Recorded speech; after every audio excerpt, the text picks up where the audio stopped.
5 taon na. 5 taon na ang lumipas, pero ang sakit ay parang kahapon lang nangyari. Nakatayo si Consuelo Imperial sa harap ng malamig na marmol ng mausoleo ng kanyang pamilya. Ang pangalang nakaukit dito ay tila isang punyal na patuloy na nakatarak sa kanyang puso. Leo Adrian Imperial, ang nag-iisa niyang anak. Sa paligid, ang hangin ay mabigat sa amoy ng mga puting lila at kandila. Tanging ang mga piling miyembro lamang ng pamilya at ilang pinagkakatiwala ang katulong ang naroon. Ito ay isang pribadong seremonya, isang sagradong oras para sa kanyang pagluluksa. Hinaplos niya ang malamig na bato. Walang luhang pumapatak mula sa kanyang mga mata. Matagal na niyang ipinagbawal sa sarili ang pag-iyak sa harap ng iba. Siya si Consuelo Imperial, ang Iron Lady, ang reyna ng kanilang imperyo. Ang kahinaan ay hindi isang opsyon. Ngunit sa kanyang isipan, naririnig niya ang tawa ng kanyang anak. Nakikita niya ang ngiti nito. Ang lahat ng alaala ay bumabalik. At bawat isa ay nagdudulot ng panibagong kirot. Bigla, isang kaluskos ang bumasag sa sagradong katahimikan. Ang malaking bakal na tarangkahan ng pribadong sementeryo ay dahan-dahang bumukas. Napakunot ang noo ni Consuelo. Walang sino man ang dapat dumating. Nagbigay siya ng mahigpit na utos. Sino ang nangahas na guluhin sila? Lahat ng mata ay napalingon sa pinagmulan ng ingay. Mula sa siwang ng tarangkahan, isang babae ang pumasok.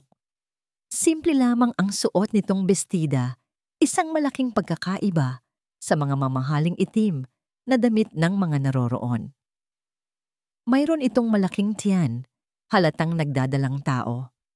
At sa kanyang kamay, hawak niya ang isang maliit na batang lalaki. Naramdaman ni Consuelo ang pag-init ng kanyang dugo. Isang eskandalo, isang pambabastos sa alaala ng kanyang anak. Naglakad siya papalapit. Ang bawat hakbang ay mabigat at puno ng awtoridad. Si Victoria, ang kanyang hipag, ay bumulong sa tabi niya. Consuelo, sino sila? Anong ginagawa nila rito? Hindi sumagot si Consuelo. Ang kanyang mga mata ay nakatuon sa babae. Ngunit habang papalapit siya, hindi ang babae ang nakakuha ng kanyang atensyon. Ito ay ang bata. Ang batang lalaki ay nagtago sa likod ng palda ng babae. Medyo nahihiya sa dami ng mga matang nakatingin sa kanya. At nang sumilip ito, ang mundo ni Consuelo ay biglang huminto.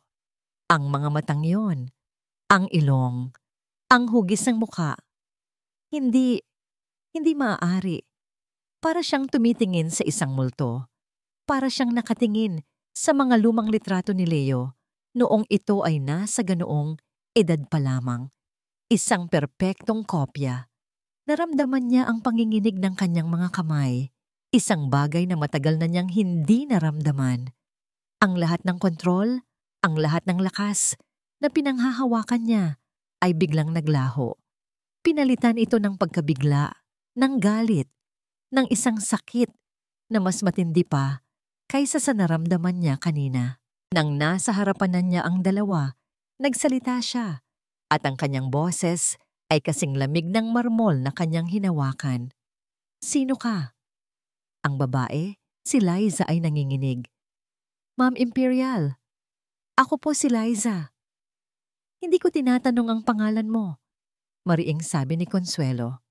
Ang kanyang mga mata ay hindi umaalis sa bata.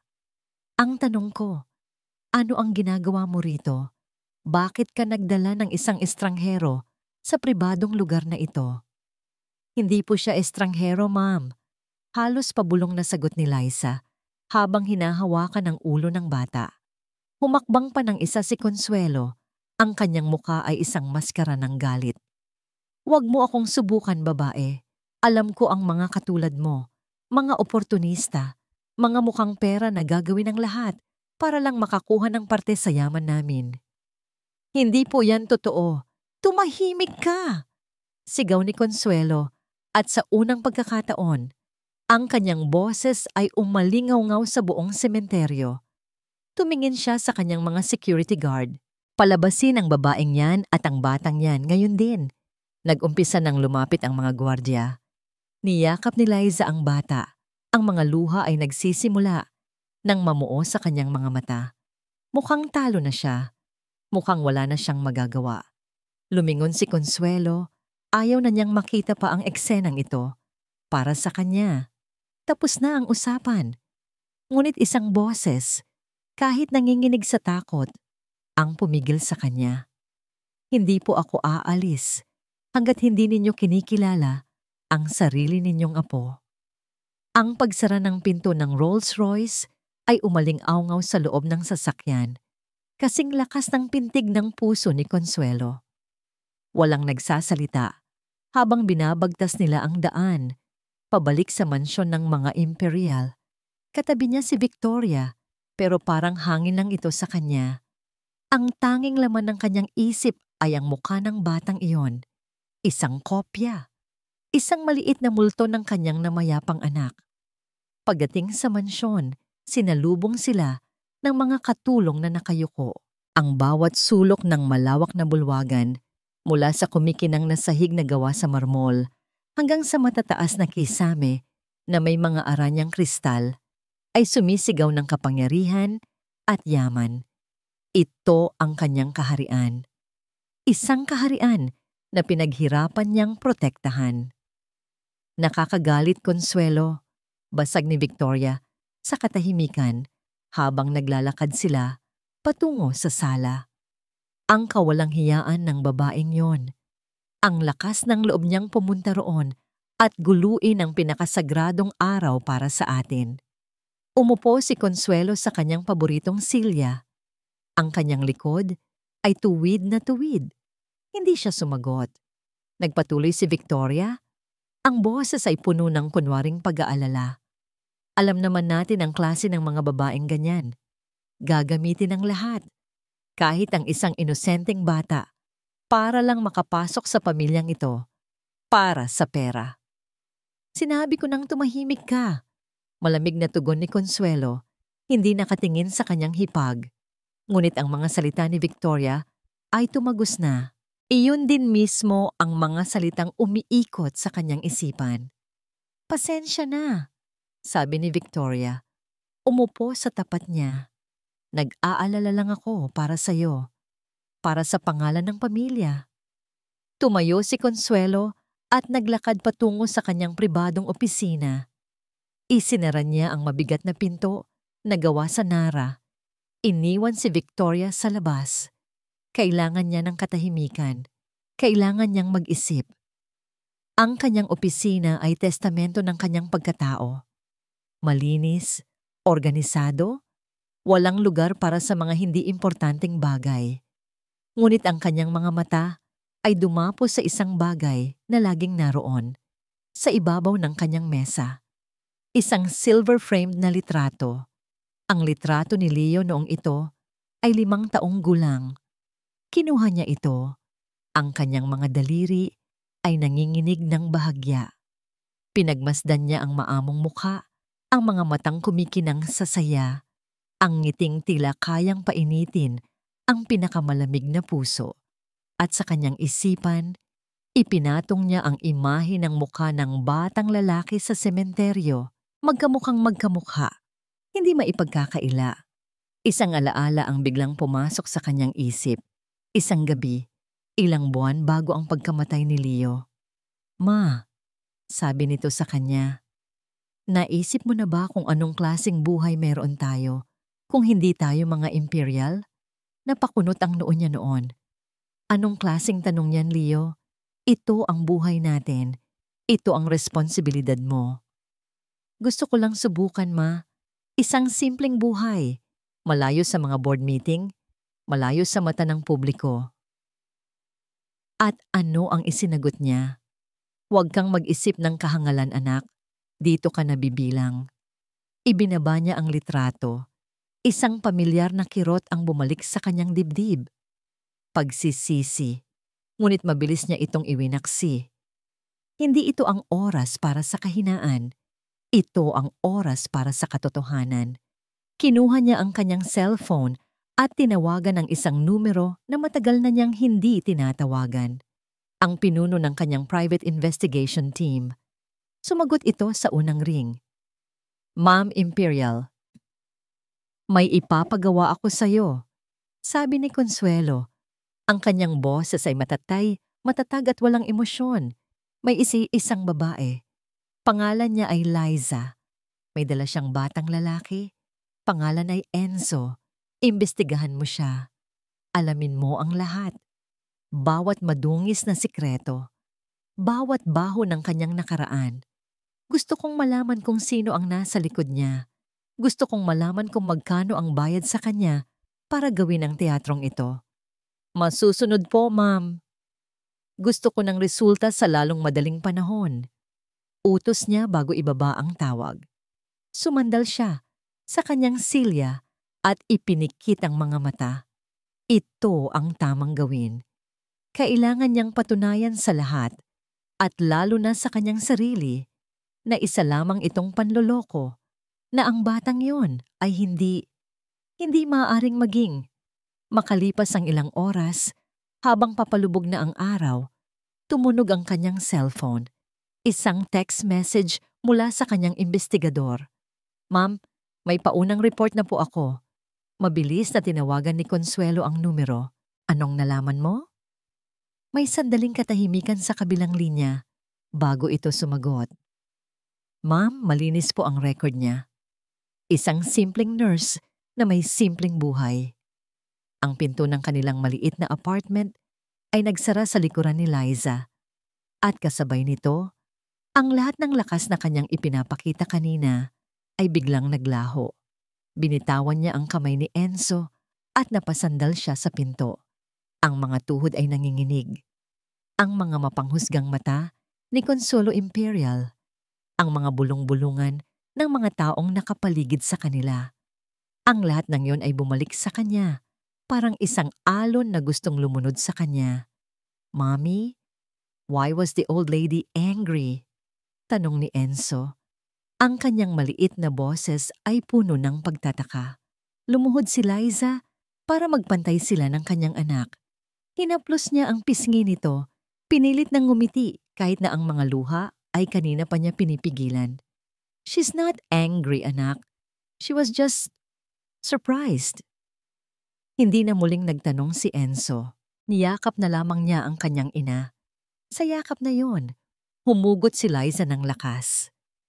Para sa batang ito, para sa dinadala niya sa kanyang sinapupunan, kailangan niyang maging matatag. Matapos niyang patulugin si Enzo sa kanilang maliit na silid, umupo si Liza sa gilid ng kama. Pinagmasdan niya ang payapang mukha ng kanyang anak. Bawat detalye, ang pilik mata, ang hugis ng ilong, ang paraan ng pagnguso nito habang natutulog, ay si Leo. Purong-puro si Leo. Isang butil ng luha ang pumatak mula sa kanyang mata. Hinawakan niya ang kanyang tiyan. Mahal ko! Bulong niya sa hangin na para bang naririnig siya ni Leo. Nakita mo ba kami kanina? Nakita mo ba ang anak mo? Ang tapang-tapang niya. Isang alaala ang bumisita sa kanyang isipan. Isang hapon sa parke. Nakaupo sila ni Leo sa isang bench kumakain ng fishball na binili nila sa kalye. Walang mamahaling restaurant, walang magagarang damit. Sila lang dalawa at iyon ang pinakamasayang mga sandali sa buhay ni Liza. Alam mo, dito ako pinakamasaya, sabi ni Leo habang nakatingin sa mga batang naglalaro. Walang Sir Leo, walang Imperial, Leo lang. Ngumiti si Liza. Ito naman talaga ang totoong ikaw. Biglang may kinuha si Leo mula sa kanyang bulsa. Isang maliit na kahon. Inabot niya ito kay Liza. Sa loob, may isang simpleng silver bracelet na may isang maliit na sunflower charm. Para sa'yo, sabi ni Leo. You are my sunshine, Liza. Ikaw ang nagbibigay liwanag sa magulo kong mundo. Naluha si Liza noon sa tuwa. Salamat, Leo. Mahal na mahal kita. Mas mahal kita. Sagot nito at hinawakan ang kanyang mga kamay. At pangako, malapit na. Kakausapin ko na si Mama. Ipakikilala na kita sa kanya. Matatanggap din niya tayo. Matatanggap niya ang pamilya natin. Ang pangakong yon. Napabalik si Liza sa kasalukuyan, ang sakit ng pangungulila ay tila sariwa pa rin. Hindi na natupad ang pangakong yon. Iniwan siya ni Leo na mag-isang haharap sa lahat. Hinaplos niya ang kanyang sinapupunan. Paano na sila? Paano na ang mga anak nila? Ang pagpunta niya sa sementeryo kanina ay ang kanyang huling baraha. Isang desperadong hakbang na umaasang makikita ni Consuelo ang katotohanan sa mga mata ni Enzo. Pero kabiguan lang ang napala niya. Tumayo siya at kinuha ang nag-iisang litrato ni Leo na nakapatong sa maliit na mesa sa kanilang sala. Ang nakangiting mukha nito ay tila nagbibigay sa kanya ng pag-asa. Huminga siya ng malalim. Ang takot ay naroon pa rin, pero napalitan na ito ng determinasyon. Ipaglalaban ko kayo, mahal ko. Sabi niya sa litrato, ang kanyang boses ay hindi na nanginginig. Ipaglalaban ko ang mga anak natin, kahit anong mangyari. Bigla, isang malakas na tunog ng busina ang narinig niya mula sa labas. Sumilip siya sa bintana at nakita ang isang makinang na itim na sasakyan na pumarada sa tapat ng kanilang building. Ang logo sa gilid nito ay pamilyar sa kanya. Ang logo ng Imperial Corporation. Kumabog ng malakas ang kanyang dibdib. Ano ito? Anong kailangan nila? Maya-maya pa, may kumatok sa kanyang pinto.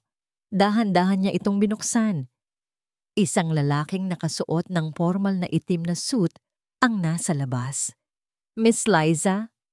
Tanong ng lalaki. Ang boses ay walang emosyon. Ako nga po. Nauutal niyang sagot. May iniabot ang lalaki na isang puting sobre.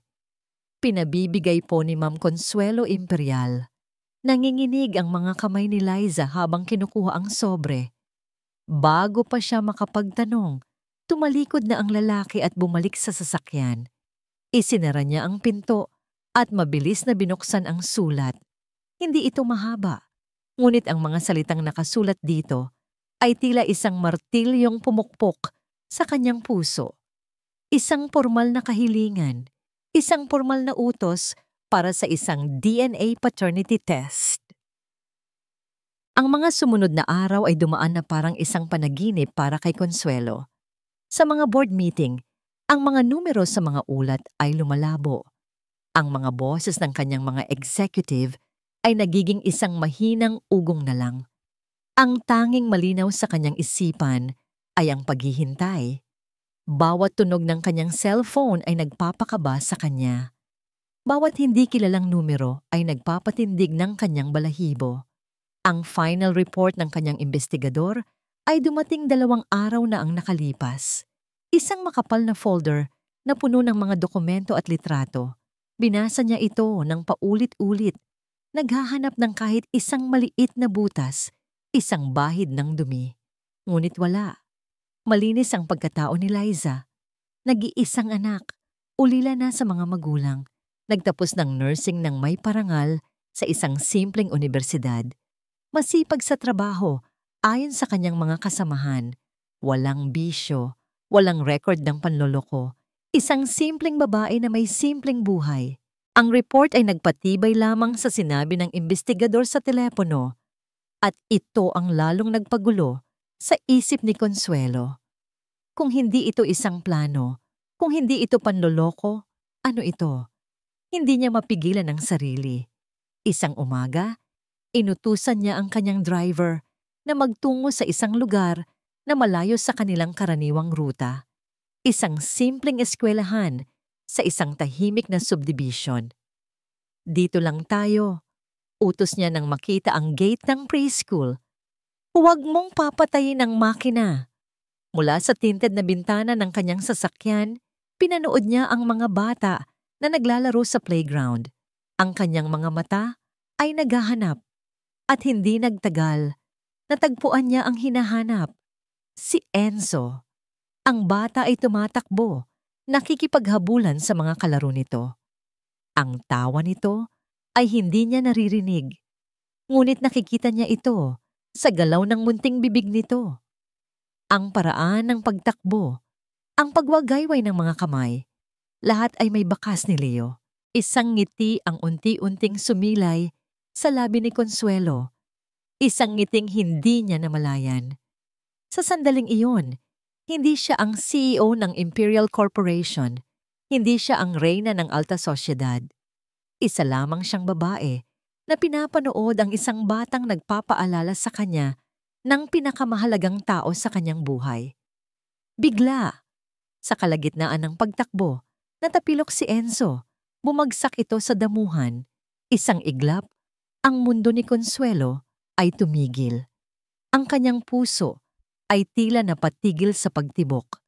Biglang nanikip ang kanyang dibdib. Nakita niya ang pagkunot ng mukha ni Enzo, sinundan ng pagbuka ng bibig nito at isang malakas na iyak na hindi man niya naririnig, ay ramdam na ramdam niya. Walang pag-aalinlangan. Ang kanyang kamay ay kagyat na napahawak sa door handle ng sasakyan. Isang malakas na puwersa mula sa kanyang kaloob-looban ang nag-uutos sa kanya na lumabas, na tumakbo, na buhati ng bata at aluin ito.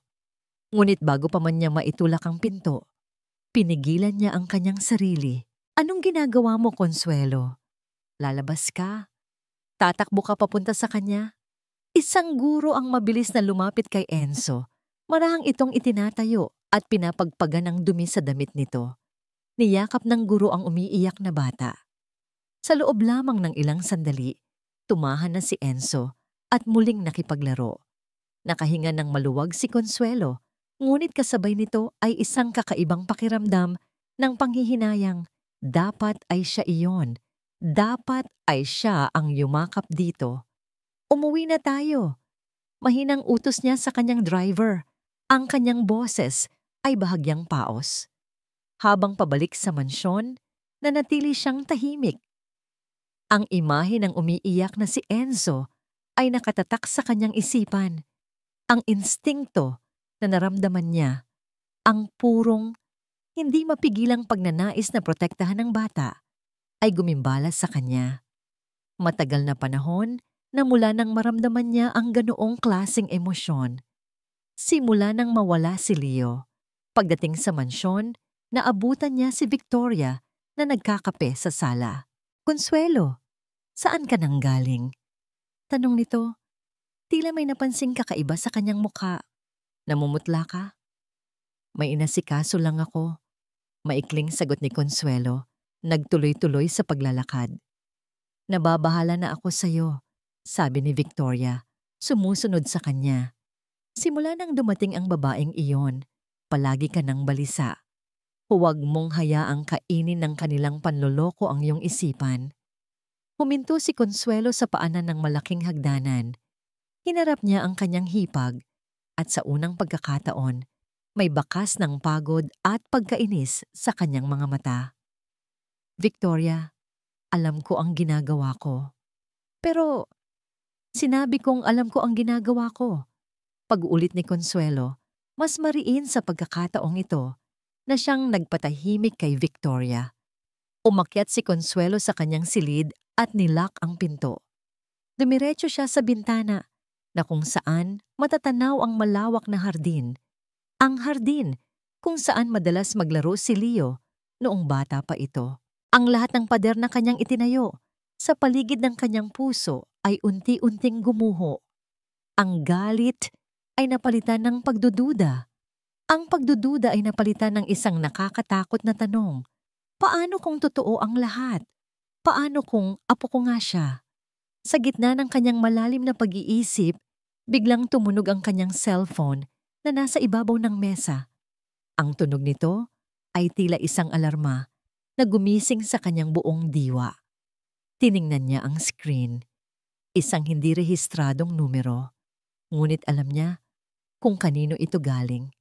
Ang laboratorio. Nanginginig ang kanyang kamay habang inaabot ang telepono. Huminga siya. nang malalim bago ito sagutin. Hello? Good afternoon. Is this Mrs. Consuelo Imperial? Tanong ng isang profesional na boses sa kabilang linya. Yes, this is she. Ma'am Imperial, tumatawag po ako mula sa Paternity Diagnostic Center. Hawak ko na po ang resulta. Ang bawat segundo ng katahimikan sa kabilang linya ay parang isang oras. Si Consuelo, na sanay magbigay ng utos, ay biglang naging isang bilanggo ng paghihintay. Ma'am Imperial? Muling tanong ng boses.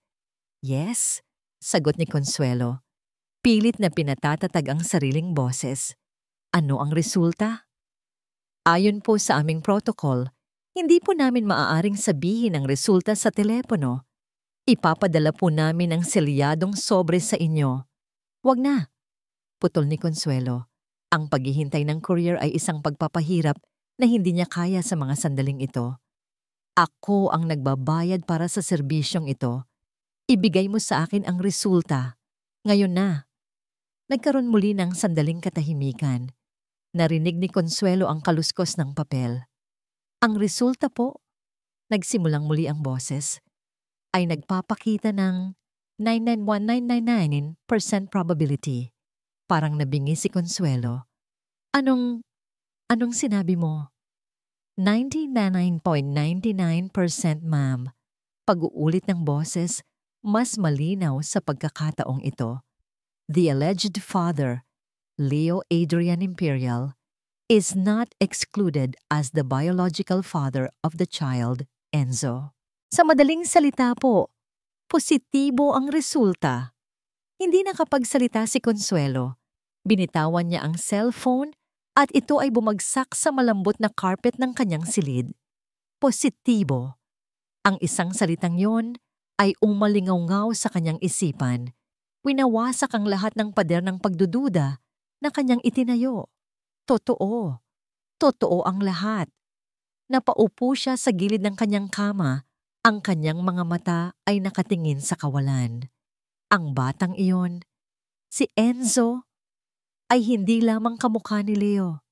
Siya ay si Leo. Dugo ng kanyang dugo. Laman ng kanyang laman. Ang apo niya. Ilang minuto siyang nanatiling tulala hanggang sa ang unti-unting paninikip ng kanyang dibdib ay nagbunga ng isang bagay na matagal na niyang hindi nararamdaman. Isang butil ng luha ang pumatak sa kanyang kamay. Sinundan pa ito ng isa at isa pa. Hanggang sa ang Iron Lady, ang babaeng hindi kailanman nagpakita ng kahinaan, ay napahagulgol na parang isang bata. Ang iyak niya ay hindi lang dahil sa saya. Ito ay iyak ng matinding pagsisisi. Ang mga masasakit na salitang binitawan niya kay Liza. Ang pagtataboy na ginawa niya sa sarili niyang apo.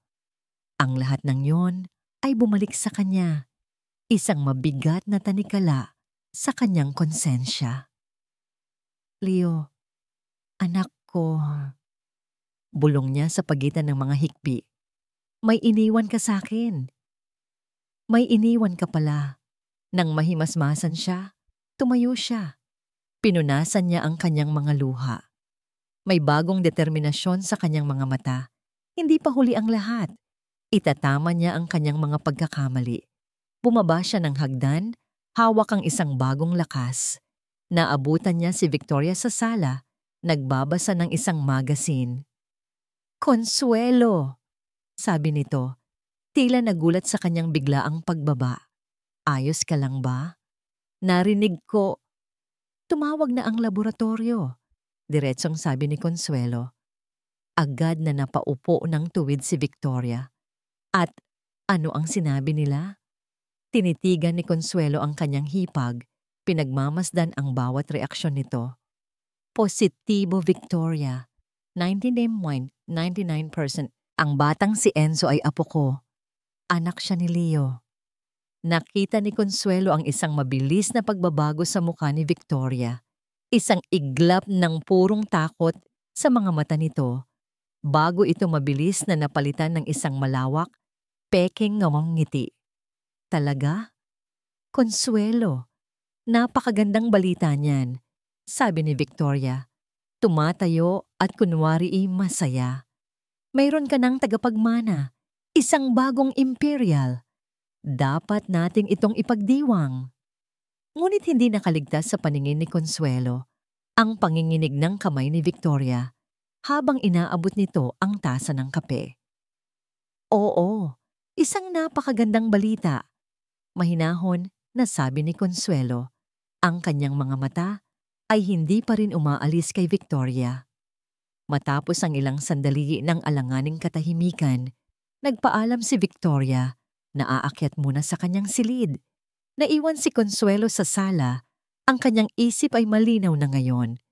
Kailangan niyang makita si Liza. Kailangan niyang makita ang apo niya. Kailangan niyang simulan ang pagbuo sa winasak niya. Samantala, sa kabilang bahagi ng mansyon, pumasok si Victoria sa kanyang silid at mabilis na isinara ang pinto. Ang kanyang mukha ay hindi na nakangiti. Pinalitan ito ng galit at pagkasuklam. Naglakad siya ng pabalik-balik. Ang kanyang isip ay nag-iisip ng plano. Hindi ito maaari. Hindi niya hahayaang isang bastarda at isang hamak na nurse ang sumira sa lahat ng pinagplanuhan niya para sa kanyang sariling anak. Kinuha niya ang kanyang cellphone. Ang kanyang mga daliri ay mabilis na nag-dial ng isang numero. Hello! Sagot ng isang boses sa kabilang linya. Miguel! Sabi ni Victoria. Ang kanyang boses ay malamig at puno ng lason. Kailangan kita. Anong maipaglilingkod ko, Ma'am Victoria? Isang masamang ngiti ang gumuhit sa labi ni Victoria. Mayroon akong ibibigay sa iyong kwento na yayanig sa buong alta sosyedad. 2 linggo. 2 linggo ng nakakabinging katahimikan. Simula nang kunin ang DNA sample mula sa kanila ni Enzo, wala nang nagparamdam mula sa pamilya Imperial. Bawat araw na lumilipas ay karagdagang bigat sa dibdib ni Liza. Ang pag-asang sumibol sa kanyang puso ay unti-unti na namang nalalanta. Marahil ay nakuha na nila ang resulta, marahil ay negatibo, o marahil ay positibo nga, ngunit nagpasya silang itago na lang ito, ibaon sa limot kasama ng alaala ni Leo. Ang huling opsyon ang pinakamasakit sa lahat. Isang hapon, habang naghahanda siya ng merienda para kay Enzo, may kumatok sa kanilang pinto. Inaasahan niyang ang kapitbahay lang nila iyon, ngunit nang buksan niya ang pinto, ang kanyang puso ay halos lumundag palabas ng kanyang dibdib. Si Consuelo Imperial. Nakatayo sa labas ng kanyang abang apartment, hindi siya nag-iisa. May mga alalay ito at isang driver na naghihintay sa malayo. Ngunit si Consuelo mismo ang nasa harap niya. Ang mukha ay seryoso, ngunit may ibang kinang sa kanyang mga mata na hindi nakita ni Liza noon. Ma'am Imperial, gulat na nasabi ni Liza.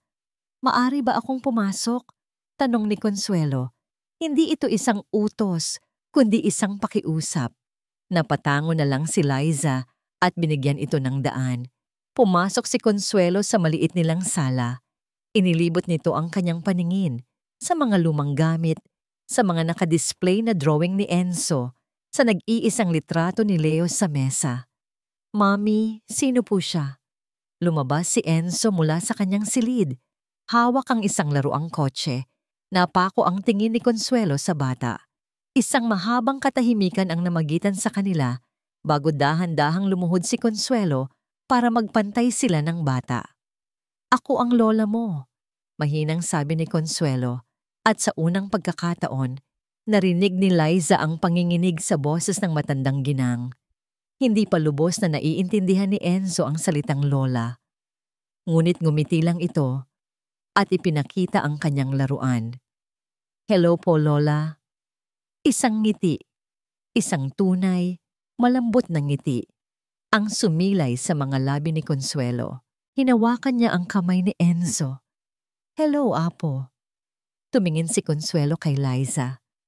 Patawarin mo ako, sabi nito. Ang boses ay puno ng pagsisisi. Patawarin mo ako sa mga nasabi ko sa sementeryo. Masyado akong nadala ng aking pagluluksa. Hindi makapaniwala si Liza sa kanyang naririnig. Naiintindihan ko po. Gusto ko sanang imbitahan kayo sa mansyon. Alok ni Consuelo. Gusto kong makilala pa ang apo ko at gusto kitang makausap. Kahit may pag-aalinlangan, pumayag si Liza. Ang pagbisita sa mansyon ng mga Imperial ay parang pagpasok sa ibang mundo. Lahat ay malaki, marangya at nakakasilaw. Naramdaman ni Liza na hindi siya kabilang doon. Ngunit si Enzo, sa kanyang pagiging inosente, ay namangha sa lahat ng bagay. Tumatakbo-takbo si Enzo sa malawak na sala. Hinahabol ang isang makulay na paru-paro na nakapasok sa loob. Sa kanyang pagtakbo, hindi niya sinasadyang nabunggo ang isang maliit na mesa. Isang mamahaling porselanang florera ang nahulog mula dito at nabasag sa sahig. Enzo! Sigaw ni Liza, ang kanyang mukha ay namutla sa takot. Agad niyang nilapitan ng anak at tiningnan kung nasugatan ito. Diyos ko, ma'am, pasensya na po. Babayaran ko na lang po. Ngunit nagulat siya sa naging reaksyon ni Consuelo. Lumapit ito, hindi sa nabasag na florera, kundi kay Enzo. Hinawakan nito ang balikat ng bata. Ayos ka lang ba, apo? Tanong nito. Ang boses ay puno ng pag-aalala. Tumango si Enzo. Medyo takot sa nangyari. Tumingin si Consuelo kay Liza at ngumiti. Hayaan mo na yan. Gamit lang yan. Mas mahalaga ang apo ko. Ang mga salitang iyon ay nagpatunaw sa puso ni Liza. Umupo sila at nag-usap. Tinanong ni Consuelo ang tungkol sa pagbubuntis niya. Sa unang pagkakataon, naikwento ni Liza ang lahat. Ang kanilang mga pangarap ni Leo, ang kanilang mga plano, at ang sakit ng kanyang biglaang pagkawala. Habang nag-uusap sila, naramdaman ni Liza na ang pader sa pagitan nila ni Consuelo ay unti-unti nang bumabagsak.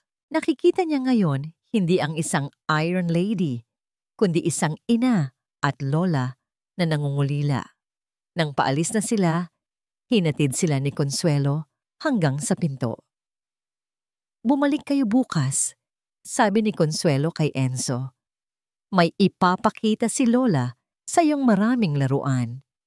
Nang makasakay na sila sa sasakyang ipinahatid sa kanila, naramdaman ni Liza ang gaan sa kanyang dibdib. Isang bagong pag-asa. Marahil, ito na ang simula. Ngunit pag-uwi ni Consuelo sa loob ng mansyon, sinalubong siya ng kanyang katiwala. Ang mukha nito ay balisa. Ma'am, dumating po ang mga dyaryo at magazine para ngayong araw. May inabot itong isang tumpok ng mga babasahin. At sa pinakaibabaw, sa front page ng pinakasikat na tabloid, naroon ang isang malaking litrato ni Liza na kuha noong nasa labas sila ng sementeryo. At sa ilalim nito, ang nagliliyab na headline na nakasulat sa malalaking letra. Ang nurse na manggagamit, ginamit ang anak para makuha ang yaman ng mga Imperial.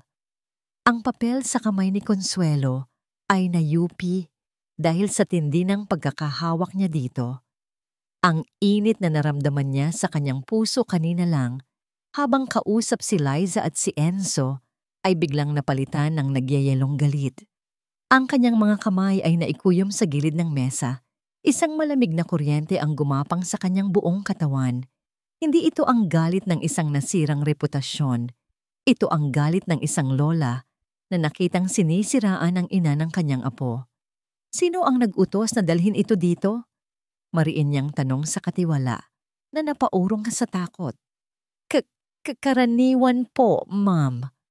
Hindi na niya pinatapos ang sasabihin nito. Kinuha niya ang cellphone at mabilis na tinawagan ang numero ni Liza. Kailangan niyang marinig ang boses nito. Kailangan niyang malaman kung ayos lang ito. Ilang beses itong nagring bago ito sinagot. Hello. Ang boses ni Liza ay mahina at basag. Halatang galing sa pag-iyak. Liza, ako ito, sabi ni Consuelo. Pilit na pinapakalma ang sariling boses. Nakita mo na ba? Isang mahinang hikbi lang ang isinagot nito. Huwag kang maniwala sa anumang nakasulat dyan, matatag na sabi ni Consuelo. Mga kasinungalingan. mga basura. Pero ma'am, nagsimulang muli si Liza. Ang mga kapitbahay, may mga reporter po sa labas ng apartment. Hindi po kami makalabas ni Enzo. Natatakot po siya. Ang mga salitang yon ay parang mga karayom na tumusok sa puso ni Consuelo. Ang kanyang apo, natatakot. Dahil sa dumi na ito. Makinig ka sa akin ng Liza, sabi ni Consuelo. Ang kanyang boses ay puno ng awtoridad na hindi matitinag. Huwag mong bubuksan ang pinto. Huwag kang makikipag-usap kahit kanino. Papapuntahin ko dyan ang mga security ko para bantayan kayo. Ako ang bahala dito. Naiintindihan mo ba? Ako ang aayos nito. Isang opo ma'am lang ang naisagot ni Liza bago muling humagulgol. Pagkababa ng telepono, ang determinasyon ni Consuelo ay mas matibay pa kaysa sa bakal. Hindi lang ito isang tabloid. Sa pagbuklat niya ng iba pang dyaryo at pag-check online, nakita niya kung gaano kabilis kumalat ang apoy. May mga blind items sa mga gossip column. May mga posts sa social media na puno ng masasamang komento. Ito ay isang planadong pag-atake, isang demolisyon, at sa gitna ng kanyang galit, isang imahe ang pumasok sa kanyang isipan. Ang mukha ni Victoria kanina, ang peking ng ngiti, ang takot sa mga mata nito nang malaman ang resulta ng DNA test. Lahat ay nag-uugnay. Ang tiyempo ay masyadong perpekto.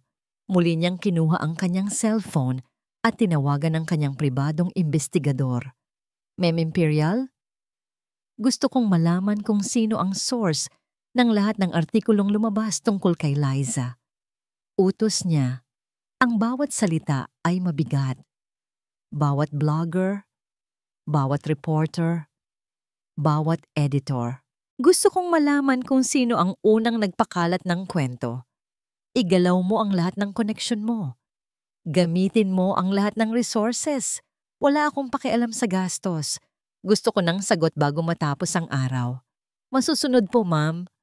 Maghapon siyang nagkulong sa kanyang opisina. Hindi siya kumain. Hindi siya uminom. Ang tanging ginawa niya ay maghintay, habang ang kanyang isipan ay naglalatag na ng mga posibleng hakbang. Ang galit niya ay hindi na mainit. Ito ay naging isang malamig, kalkuladong plano. Gabi na nang muling tumunog ang kanyang telepono. Ito na yon. Sinagot niya ito. Anong nalaman mo? Nagkaroon ng sandaling katahimikan sa kabilang linya na para bang nag-iingat ang investigador sa kanyang sasabihin. Ma'am, natuntun po namin ang pinagmulan. Isang kilalang tabloid columnist ang unang nagsulat nito. At ang source ng impormasyon niya, nakakuha po kami ng kopya ng mga bank transfer at text messages. Huminga ng malalim si Consuelo. Sabihin mo sa akin ang pangalan. Ma'am, sabi ng investigador. Ang source ng lahat ng chismis, konektado po kay Ma'am Victoria. Ang pangalan ni Victoria ay umalingaw-ngaw sa loob ng opisina, ngunit hindi nagpakita ng anumang gulat si Consuelo. Sa halip, isang nakakakilabot na katahimikan ang bumalot sa kanya.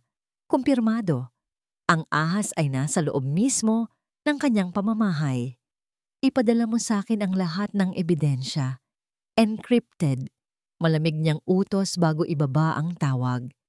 Ilang minuto siyang nakaupo lang sa dilim, pinoproseso ang katotohanan. Ang kanyang hipag, ang babaeng tinuring niyang pamilya sa loob ng maraming taon, ang may kagagawan ng lahat. Ang layunin nito ay hindi lang para sirain si Liza, kundi para sirain ang anumang natitirang piraso ni Leo na muli niyang natagpuan. Ang unang salpok ng kanyang damdamin ay ang magmarcha palabas, puntahan si Victoria sa silid nito at harapin ito. Ngunit pinigilan niya ang sarili. Ang isang emosyonal na paghaharap ay hindi sapat. Masyadong simple. Masyadong madali para kay Victoria. Ang krimen na ginawa nito ay hindi pribado. Ang paninira nito ay pampubliko. Kung kaya't ang parusa ay dapat ding maging pampubliko. Isang plano ang unti-unting nabuo sa kanyang isipan. Kasing talim, at kasing tulis ng isang patalim. Kinabukasan, lumabas si Consuelo ng kanyang silid na tila walang nangyari. Sinalubong niya si Victoria sa almusal, isang bagay na matagal na niyang hindi ginagawa. "Consuelo," bati ni Victoria, halatang nagulat. "Mukhang maganda ang gising mo." Umupo si Consuelo at nagsali ng kape. "Pinag-isipan kong mabuti ang lahat, Victoria." Tumingin siya dito. Ang kanyang mukha ay isang blankong canvas. "Marahil ay tama ka. Marahil ay nagpadalos-dalos ako sa pagtanggap kay Liza. Ang eskandalong ito, nakakasira sa pangalan ng pamilya." Nakita ni Consuelo ang isang bahagyang kislap ng tagumpay sa mga mata ni Victoria, kahit na pilit nitong itinatago. "Iyon din ang iniisip ko. Ang kapakanan ng pamilya ang dapat nating unahin." "Kaya naman," pagpapatuloy ni Consuelo.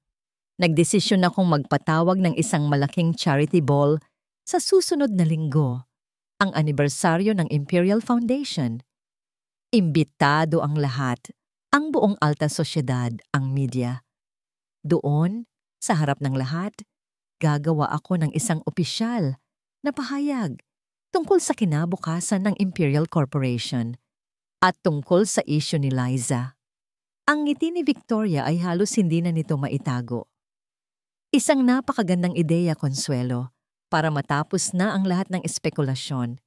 Sa mga sumunod na araw, naging abala ang mansyon sa paghahanda. Si Victoria, sa pag-aakalang nasa panig na niya ang lahat, ay masayang tumutulong sa mga preparasyon. Iniisip niyang ito na ang gabi kung kailan itatakwil ni Consuelo si Liza at si Enzo at bubuksan ng daan para sa kanyang sariling anak. Samantala, palihim na kumikilos si Consuelo. Isang gabi, personal niyang pinuntahan si Liza. Ang apartment nito ay binabantayan na ng kanyang mga tauhan. "Ma'am, ano po ito?" tanong ni Liza nang makita ang magarang imbitasyon. "Isa itong laban, Liza," sabi ni Consuelo, hinawakan ng kamay ng dalaga. "At sa gabing iyan, sabay nating haharapin ang lahat. Hindi ka na mag-isa. Magtiwala ka sa akin." Dinalhan niya ito ng isang simpleng ngunit eleganteng bestida. Nagpadala siya ng isang team para ayusan ito at si Enzo sa araw ng party. Dumating ang gabi ng Imperial Foundation Charity Ball. Ang bulwagan ay puno ng mga pinakamayayamang tao sa bansa. Ang mga kamera ay nakatutok sa bawat sulok. Si Victoria at ang kanyang anak ay masayang bumabati sa mga bisita. Ang kanilang mga mukha ay nagliliwanag sa pag-asam. Ilang sandali bago magsimula ang programa, pumasok si Consuelo sa bulwagan. Ang kanyang presensya ay agad na nagpatahimik sa lahat. Nakasuot siya ng isang itim na gown, simpleng ngunit nagpapamalas ng kapangyarihan. At sa likod niya, hawak ang kanyang kamay, ay si Liza. At sa kabilang kamay ni Liza ay si Enzo na nakasuot ng isang maliit na suit. Ang mga bulungan ay nagsimula, parang bubuyog. Ang mukha ni Victoria ay biglang namutla. Naglakad ang tatlo patungo sa presidential table. Walang sino man ang nangahas na humarang sa kanila. Umupo sila at tumingin si Consuelo ng direkta sa mga mata ni Victoria mula sa kabilang dulo ng mesa. Ang tingin niya ay hindi nagpapakita ng galit. Ito ay nagpapakita ng isang pangako. Ang pangako ng isang paghuhukom na paparating. Maya-maya, tinawag na siya sa entablado para sa kanyang talumpati. Tumayo si Consuelo, ang bawat galaw ay puno ng kumpiyansa. Naglakad siya papunta sa mikropono, ang mga ilaw ay nakatutok sa kanya. Tumingin siya sa mga bisita, sa mga kamera, at huli sa lahat, kay Victoria. Ang digmaan ay magsisimula na. Ang katahimikan sa loob ng bulwagan ay halos pwedeng hiwain ng kutsilyo. Ang lahat ng mata, mga matang puno ng pag-uusisa, paghuhusga, at pagkasabik sa chismis ay nakatuon kay Consuelo. "Magandang gabi sa inyong lahat," panimula niya. Ang kanyang boses ay kalmado, ngunit may bigat na umalingaw-ngaw sa bawat sulok ng silid. Nagpapasalamat ako sa inyong pagdalo sa gabing ito para sa Imperial Foundation. Ngunit ngayong gabi, mayroon akong mas mahalagang anunsyo kaysa sa mga numero ng ating kumpanya. Huminga siya ng malalim. Ang kanyang mga mata ay naglakbay at tumigil kay Liza na nakaupo at mahigpit ang hawak sa kamay ni Enzo. Binigyan niya ito ng isang bahagyang tango ng katiyakan. Sa mga nakalipas na linggo, pagpapatuloy ni Consuelo, ang pangalan ng aking pamilya ay naging sentro ng kontrobersya. Mga kasinungalingan at masasamang paratang ang ibinato sa isang inosenteng babae at sa kanyang anak. Tumingin siya ng diretso sa mga kamera. Kaya hayaan ninyong linawin ko ang lahat, dito at ngayon. Ang babaeng ito, si Liza at ang batang ito, si Enzo, ay hindi mga estranghero. Sila ay parte ng aking pamilya. Isang malakas na bulungan ang kumalat sa mga manonood. Ang batang si Enzo, sabi ni Consuelo, ang kanyang boses ay bahagyang nanginig sa emosyon, ay anak ng aking yumaong anak na si Leo. Siya ang aking apo. At si Liza, ang ina ng aking apo, ay nagdadalang tao ngayon sa aking pangalawang apo. Ang bulungan ay naging isang malakas na ugong. Nakita ni Consuelo ang paglaki ng mga mata ni Victoria. Ang mukha nito ay parang isang maskara na unti-unting nabibitak. Sila ang aking pamilya, mariing pag-uulit ni Consuelo. At bilang ulo ng pamilyang ito, tungkulin kong protektahan sila mula sa anumang uri ng kasamaan at paninira. Dito na nagbago ang tono ni Consuelo. Ang bahagyang emosyon ay napalitan ng isang malamig at matalim na determinasyon. Ang kasamaang palad, sabi niya, habang ang kanyang mga mata ay dahan-dahang bumaling at tumitig kay Victoria. Kung minsan, ang kasamaan ay hindi nagmumula sa labas. Kung minsan, ito ay nagmumula sa loob mismo ng ating tahanan. Isang malaking screen sa likod ng entablado ang biglang umilaw. Ang lahat ay napalingon dito. Ang paninirang puri kay Liza ay hindi tsismis lamang. Ito ay isang planadong pag-atake, sabi ni Consuelo. Isang maruming laro na pinondohan at isinagawa ng isang taong malapit sa akin. Sa screen, lumabas ang mga kopya ng bank transfer. Mga malalaking halaga na inilipat mula sa isang pribadong account patungo sa account ng tabloid columnist na unang naglabas ng kwento. At pagkatapos, ang pangalan ng may-ari ng pribadong account ay lumitaw sa screen, Victoria Imperial. Isang malakas na gasp ang narinig mula sa mga manonood. Si Victoria ay napatayo, ang kanyang mukha ay wala ng kulay. Hindi totoo yan, sigaw ni Victoria. Ngunit hindi pa tapos si Consuelo. Sunod na lumabas sa screen ang mga kopya ng text messages sa pagitan ni Victoria at ng columnist. Ang mga salita ng paninira, ang mga utos na sirain siya, ang mga plano para palabasin na si Liza ay isang desperadong manggagamit. Victoria, tawag ni Consuelo. Ang kanyang boses ay parang isang kulog. Sa loob ng maraming taon, tinanggap kita sa aking pamilya. Itinuring kitang kapatid. Ngunit ang inggit at kasakiman mo ay lumason sa iyong kaluluwa. Hindi ka lang nagsinungaling, Victoria. Sumira ka. At sa ginawa mo, hindi mo lang sinaktan si Liza. Sinaktan mo ang alaala ng aking anak. Sinaktan mo ang sarili mong pamangkin. Si Victoria ay nanginginig na ngayon. Ang mga mata ay puno ng galit at pagkabigo.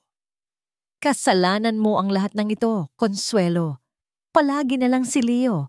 Palagi na lang ikaw. Ano naman ang para sa amin? Hindi pinansin ni Consuelo ang kanyang pagsigaw. Tumingin siya sa mga security guard na nakaposisyon sa gilid. Palabasin siya. 2 gwardiya ang lumapit kay Victoria. Nagpumiglas ito, sumisigaw, ngunit wala na siyang magawa. Ang lahat ng mga matang dati humahanga sa kanya ay ngayon puno na ng pagkutya. Habang hinihila siya palabas, tumigil si Consuelo sa harap ng mikropono para sa kanyang huling salita. Tumingin siya ng diretso sa umiiyak na si Victoria. Mula ngayon, deklara niya, ang bawat salita ay isang hatol. Hindi ka na isang imperial. Ang bulwagan ay unti-unti nang nababakante. Ang mga bulungan ay napalitan ng nakakabinging katahimikan na tanging ang tunog lamang ng mga kubyertos na nililigpit ng mga waiter ang bumabasag. Tapos na. Nagtagumpay siya. Ngunit habang nakaupo si Consuelo sa presidential table, walang pakiramdam ng tagumpay sa kanyang dibdib. Pakiramdam niya ay isa lamang siyang berdugo na nagsagawa ng isang kinakailangang pagbitay. Ang kasiyahan ay mailap. Ang natira lamang ay isang nakakapanghina na pagod. Ma'am, ayos lang po kayo? Tanong ni Liza, na nanatili sa kanyang tabi kasama si Enzo na nakatulog na sa mga braso nito. Tumingin si Consuelo sa dalaga, sa mga mata nitong puno ng pag-aalala. Ayos lang ako, Hita. Sige na, iuuwi ko na kayo. Matapos niyang ihatid ang mag-ina sa isang mas ligtas na suite sa isa sa kanyang mga hotel, bumalik si Consuelo sa tahimik na mansyon. Ang bawat anino sa pasilyo ay tila mas madilim kaysa dati. Ang bawat hakbang niya, paakyat sa malawak na hagdanan, ay tila mas mabigat. Sa halip na pumasok sa sarili niyang silid, natagpuan niya ang kanyang sarili na nakatayo sa harap ng isang pinto na 5 taon na niyang hindi binubuksan. Ang pinto ng silid ni Leo. Dahan-dahan niyang pinihit ang seradura. Pumasok siya. Ang hangin sa loob ay amoy lumana, ngunit ang bahagyang amoy ng pabango ni Leo ay naroon pa rin, parang isang multo. Ang lahat ay nasa ayos. Eksakto kung paano niya ito iniwan. Walang alikabok, dahil inuutusan niya ang mga katulong na linisin ito linggo-linggo. Ngunit walang kahit isang gamit na ginalaw. Isa itong museo ng kanyang kalungkutan. Naglakad siya papasok. Ang kanyang mga daliri ay marahang humahaplos sa mga libro sa estante, sa ibabaw ng kanyang mesa, sa headboard ng kama. Para niyang nararamdaman ang presensya ng kanyang anak. Ang kanyang mga mata ay napadako sa ilalim ng kama. May isang bagay doon na hindi pamilyar. Isang simpleng kahon na gawa sa kahoy na bahagyang natatakpan ng alikabok. Lumuhod siya at kinuha ito. Hindi ito nakalock. Nanginginig ang kanyang mga kamay habang dahan-dahan niyang itinaas ang takip nito. Sa loob, naroon ang mga mumunting alaala ng isang buhay na hindi niya kailanman naging parte. Isang pinatuyong bulaklak ng sunflower, isang ticket sa isang concert ng isang banda na hindi niya kilala. Mga litrato ni Leo at Liza na masayang-masaya, kuha sa mga simpleng lugar, sa parke, sa beach, sa isang karinderya. At sa ilalim ng lahat ng iyon, may isang sobre. Nakasulat dito sa pamilyar na sulat kamay ni Leo ang 2 salita. Para kay Mama. Ang kanyang puso ay nagsimulang tumibok ng napakabilis. Ito na ba yun? Ang kasagutan sa lahat ng kanyang mga tanong sa loob ng 5 taon. Nanginginig niyang binuksan ang sobre at inilabas ang nakatuping papel. Nagsimula siyang magbasa. Ang unang bahagi ng sulat ay puno ng pagmamahal para kay Liza. Kung paano nito binago ang kanyang mundo, kung paano siya naging kanyang araw.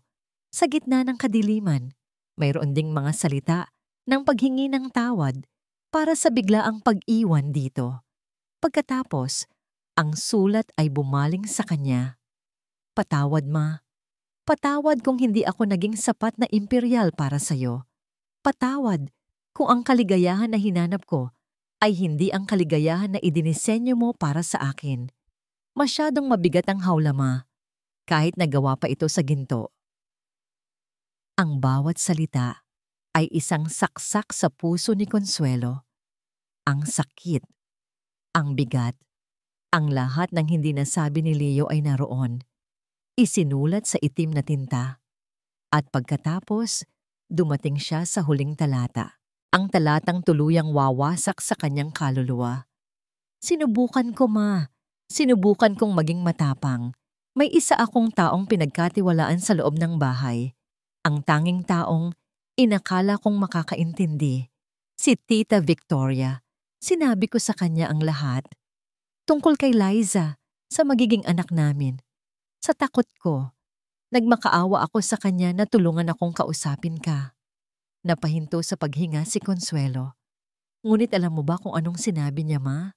Sinabi niya na iwan ko na lang daw si Liza, na isa lang daw siyang pagkakamali na sisira sa pangalan ng pamilya, na hindi mo raw matatanggap ang bata. Sinabi niya na mas mabuti pang mawala na lang ang bata kaysa sirain ang lahat ng pinaghirapan mo. Ang sulat ay nahulog mula sa nanginginig na mga kamay ni Consuelo. Hindi maaari. Ang lahat ng hangin ay tila nawala sa silid. Ang kanyang pagkakamali ay hindi lang ang pagiging isang mapagkontrol na ina. Ang kanyang pagkakamali ay ang pagiging bulag. Ang ahas na kanyang pinalayas kanina. Hindi lang ito naninira ng pangalan. Ito ay isang berdugo. Isang nakakakilabot na tunog ang kumawala sa kanyang lalamunan. Hindi isang yak, kundi ang tunog ng isang pusong tuluyang nabasag. Napaluhod siya sa sahig. Ang kanyang katawan ay nanginginig sa tindi ng sakit at pagsisisi. Ang bigat ng katotohanan ay halos dumurog sa kanya. Ngunit sa gitna ng kanyang pagkasira, isang imahe ang pumasok sa kanyang isipan. Si Liza at ang bata sa sinapupunan nito, ang huling piraso ng pag-asa ni Leo. Bigla siyang napatayo, ang kanyang mga mata ay puno ng luha at isang desperadong pangangailangan. Walang pag-aalinlangan, walang pag-iisip. Tumakbo siya palabas ng silid, palabas ng mansyon, sa gitna ng kadiliman ng gabi. Wala siyang sinabihan, wala siyang tinawagan. Mayroon lang siyang isang lugar na kailangang puntahan. Ang malakas at halos desperadong katok sa pinto ng kanyang hotel suite ay gumising sa diwa ni Liza. Si Enzo ay mahimbing nang natutulog sa katabing silid. Sino naman ang kakatok sa 10 oras ng gabi? Nag-aalangan siyang sumilip sa peephole. Ang kanyang puso ay biglang kumabog nang makita kung sino ang nasa labas. Si Consuelo Imperial. Ngunit hindi ito ang Consuelo na nakita niya sa entablado kanina. Ang babaeng puno ng kapangyarihan at kontrol. Ang babaeng nasa labas ng kanyang pinto ay magulo ang buhok. Ang kanyang mamahaling damit ay bahagyang lukot. At ang kanyang mukha ay basang-basa sa luha. Dali-dali niyang binuksan ang pinto. Ma'am, anong nangyari? Hindi sumagot si Consuelo. Pumasok lang ito sa loob at tumingin sa kanya. Ang mga mata ay puno ng isang sakit na hindi pa nakikita ni Liza kailanman. Pagkatapos, sa kanyang lubos na pagkabigla, ang Iron Lady ng Imperial Corporation ay dahan-dahang lumuhod sa kanyang harapan. Ma'am, ano pong ginagawa ninyo? Tumayo po kayo. Sigaw ni Liza. Sinusubukang itayo ang matanda. Ngunit umiling lang si Consuelo. Ang mga luha ay patuloy na dumadaloy sa kanyang mga pisngi. Hinawakan nito ang kanyang mga kamay. Ang mga ito ay nanginginig at malamig. Patawarin mo ako, Hija, sabi ni Consuelo. Ang boses ay basag at puno ng paghihirap. Hindi lang para sa mga nasabi ko sa'yo. Patawarin mo ako. Para sa anak ko. Hindi naintindihan ni Liza. Para po kay Leo. Tumango si Consuelo at pagkatapos ay ginawa nito ang isang bagay na hinding-hindi malilimutan ni Liza. Dahan-dahan nitong inilipat ang mga kamay mula sa kanya at marahang ipinatong sa kanyang sinapupunan. Niyakap nito ang kanyang tiyan na parabang iyon ang pinakamahalagang bagay sa mundo. Patawarin mo ako. Ulit nito. Ang boses ay halos isang bulong na lang. Kung naging mas mabuti lang sana akong ina, kung nakinig lang sana ako, buhay pa sana siya ngayon. Kasama pa sana natin siya. Sa sandaling iyon, Naintindihan ni Liza ang lahat. Ang sakit sa mga mata ni Consuelo ay hindi lang sakit ng isang lola na nagsisisi. Ito ang walang hanggang sakit ng isang ina na sa wakas ay nalaman ang buong katotohanan sa likod ng pagkawala ng kanyang anak. Ang sariling mga luha ni Liza ay nagsimula na ring pumatak. Hindi galit ang naramdaman niya, kundi isang malalim na awa at pakikiramay. Tinulungan niyang tumayo si Consuelo. At doon, sa gitna ng tahimik na gabi, ang dalawang babae, ang inang iniwan at ang inang naiwan, ay magkayakap at sabay na umiyak para sa lalaking pinakamamahal nilang dalawa. Pareho lang silang biktima ng mga pangyayari, ng mga kasinungalingan, at ng isang pag-ibig na hindi nabigyan ng sapat na pagkakataon. Lumipas ang mga buwan. Ang sakit ay hindi tuluyang nawala. Ngunit ito ay naghilom. Ang mga sugat ay naging pilat, isang paalala ng kanilang pinagdaanan, ngunit hindi na ito kasing sakit ng dati. Isinilang ni Liza ang isang malusog na sanggol na babae. Sa delivery room, kasama niya si Consuelo, ang Iron Lady, ang unang sumalo sa kanyang pangalawang apo. Habang hawak-hawak ito, may ngiti sa mga labi at luha sa mga mata. Ibinulong ni Consuelo ang pangalang na pagkasunduan nila. Leona, para kay Leo. 1 taon ang mabilis na lumipas. Ang araw ay maliwanag. Isang malaking entablado ang itinayo sa harap ng isang bagong gusali. Ang nakasulat sa arko nito ay The Leo Imperial Art Foundation. Nakatayo sa entablado si Consuelo, si Liza na karga-karga si Baby Leona at si Enzo na ngayon ay mas matangkad at mas bibo na. Magkakasama nilang hinawakan ng gunting para putulin ang pulang ribon.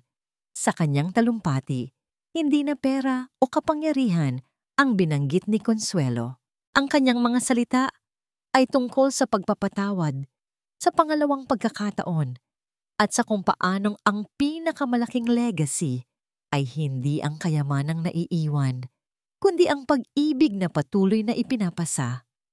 Ang dating diwa ng kalungkutan ay napalitan ng pag-asa.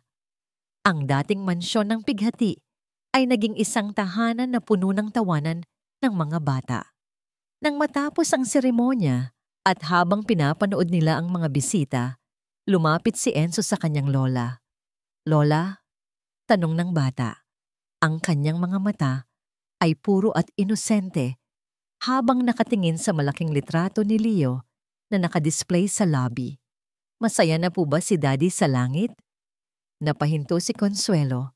Isang tanong na napakasimple, ngunit napakabigat. Tumingin siya kay Liza at isang ngiti ng pagkakaintindihan ang namagitan sa kanila. Pagkatapos, marahan niyang hinaplos ang ulo ni Enzo at tumingala sila pareho sa maaliwalas na kalangitan. "O, apo." Sagot ni Consuelo, ang kanyang boses ay panatag at puno ng kapayapaan sa unang pagkakataon sa loob ng maraming taon. Sa tingin ko, ngayon, masaya na siya. At dito nagtatapos ang kwento ni na Consuelo at Liza. Mula sa kaibuturan ng aking puso, maraming salamat. Aking mga minamahal na tagapakinig. Salamat sa inyong pagsubaybay sa bawat kabanata, sa bawat pagpatak ng luha, at sa bawat pagtibok ng puso kasama ang ating mga bida. Habang isinusulat ko ang kwentong ito, naramdaman ko rin ang bigat sa dibdib ni Consuelo, ang tapang sa puso ni Liza, at ang pangungulila para kay Leo. Naging isang paglalakbay ito, hindi lang para sa kanila, kundi para na rin sa akin, at isang karangalan na makasama kayo sa paglalakbay na ito. Ang kwento ni na Consuelo at Liza ay isang paalala sa ating lahat na ang tunay na pagmamahal ay hindi pagkontrol, kundi pag-unawa.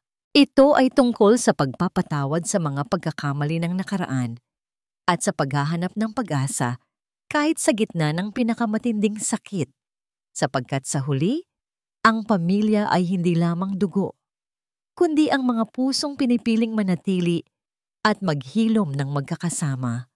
Sana'y may aral at inspirasyon kayong napulot mula sa kanilang kwento.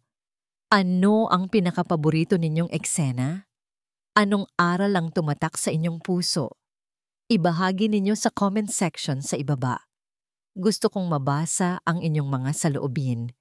Hanggang sa muli nating pagkikita sa susunod na kwento. Muli sa mga pagkimamahal.